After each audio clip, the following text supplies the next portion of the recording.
আসসালামু আলাইকুম শিক্ষার্থীবৃন্দ, সবাইকে স্বাগতম ম্যাথমেটিক্স 3 বইয়ের আমরা কনিক অধ্যায়ের কিছু অঙ্ক করার জন্য। তো সবাইকে এই অধ্যায়ের নাম সম্পর্কে আগে একটু বলি। কনিক বলতে আমরা কোণকে বুঝবো।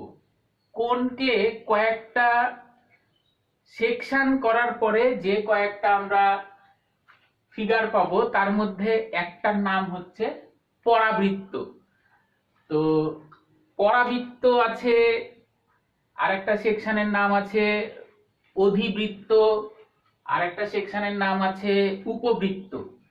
তো ম্যাথমেটিক্স 3 বইতে আমরা প্রথমে পরাবৃত্ত নিয়ে আলোচনা করব। তো পরাবৃত্তের যদি আমরা ছবিটা লক্ষ্য করি বোর্ডের দিকে, এরকম দেখতে। নিচে আর একটা ছবি আছে, এটাকেও পরাবৃত্ত বলে, কিন্তু এটার অবস্থান একরকম, এটার অবস্থান আর একরকম। তো অবস্থান বলতে আমরা তো গ্রাফ পেপারের এক্স অক্ষ ওয়াই অক্ষ চিনি। এটাকে এক্স অক্ষ, এই বরাবরকে ওয়াই অক্ষ আমরা দেখেছি। একইভাবে এটা হচ্ছে এক্স অক্ষ, এই বরাবর হচ্ছে ওয়াই অক্ষ। তাহলে আমরা একটা জিনিস বুঝতে পারছি যে এই ছবিটাতে এই পরাবৃত্তটা এক্স অক্ষের সাথে প্রতিসম। তাহলে এটার অবস্থা কি? এই ছবিটাতে পরাবৃত্তটা ওয়াই অক্ষের সাপেক্ষে প্রতিসম। আচ্ছা, তাহলে এই পরাবৃত্তটার বেশ কিছুটা উপাদান আছে, যেমন এইখানে একটা পয়েন্ট, এইখানে একটা পয়েন্ট, এটার নাম হচ্ছে শীর্ষবিন্দু, এইটার নাম হচ্ছে উপকেন্দ্র। এই ছবিতে যা যা আছে এই ছবিতেও তাই তাই আছে, শুধু একটু দেখতে অন্যরকম।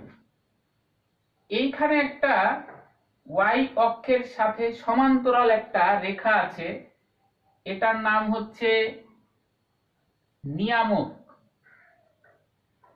তাহলে এই রেখাটাই হচ্ছে নিয়ামক এই ছবির ক্ষেত্রে। এখন নিয়ামককে কিন্তু দ্বিকাক্ষ বলে। অঙ্ক করার সময় যখন আমরা দ্বিকাক্ষ নামে কোনো শব্দ পাবো, বুঝে নেব যে এই রেখাটাকেই বুঝাচ্ছে।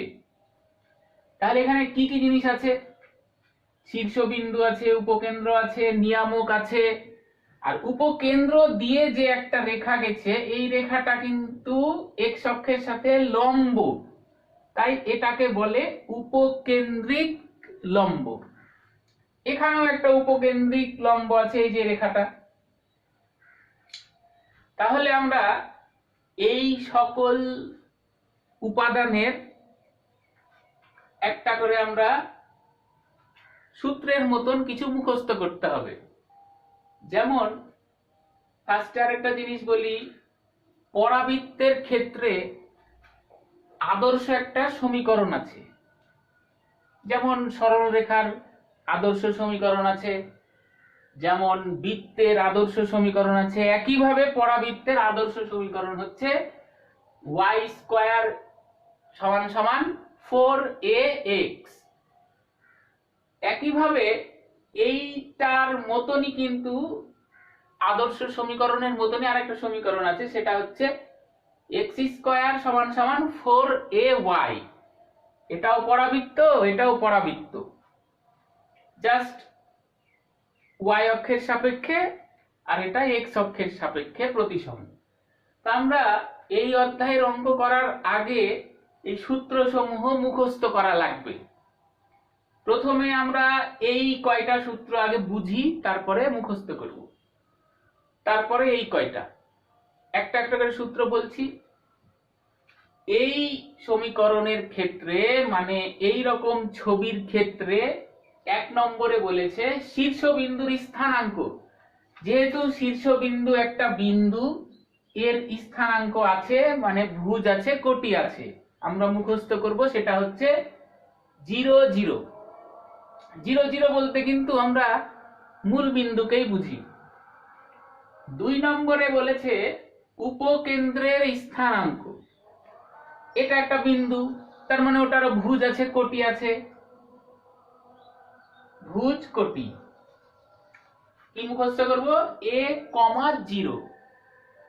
3 নম্বরে বলেছে নিয়ামকের সমীকরণ। নিয়ামক মানে একটা রেখাকে বোঝাচ্ছে, আর ওই রেখাটার একটা সমীকরণ আছে। যেহেতু সরল রেখা, ওটার অবশ্যই সমীকরণ থাকবে। এই নিয়ামকের সমীকরণ হচ্ছে x + a = 0। আচ্ছা, 4 নম্বর বলছে অক্ষরেখার সমীকরণ। অক্ষরেখা বলতে যেই অক্ষের সাপেক্ষে এই পরাবৃত্তটা প্রতিসম। যেমন এটা কোন অক্ষের সাপেক্ষে? এটা x অক্ষের সাপেক্ষে। তার মানে এই ছবির ক্ষেত্রে অক্ষ হচ্ছে x অক্ষ, ওইটার সমীকরণ হচ্ছে y = 0। এটা মুখস্থ। 5 নম্বর বলছে উপকেন্দ্রিক লম্বের সমীকরণ।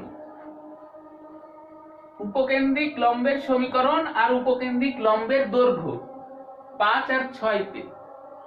এই দুটো যদি একসাথে আমরা চিন্তা করি, উপকেন্দ্রিক লম্ব এইটা, উপকেন্দ্রিক লম্বের সমীকরণ মানে এটা একটা রেখা, তার মানে রেখা মানে ওটার একটা সমীকরণ আছে। আচ্ছা, এবার উপকেন্দ্রিক লম্বের দৈর্ঘ্য মানে কতটুকু, এই যে এতটুকুকে দৈর্ঘ্য বলে। তাহলে উপকেন্দ্রিক লম্বের দৈর্ঘ্য মানে এই রেখাটার দৈর্ঘ্য কতটুকু, সেটা হচ্ছে 4a।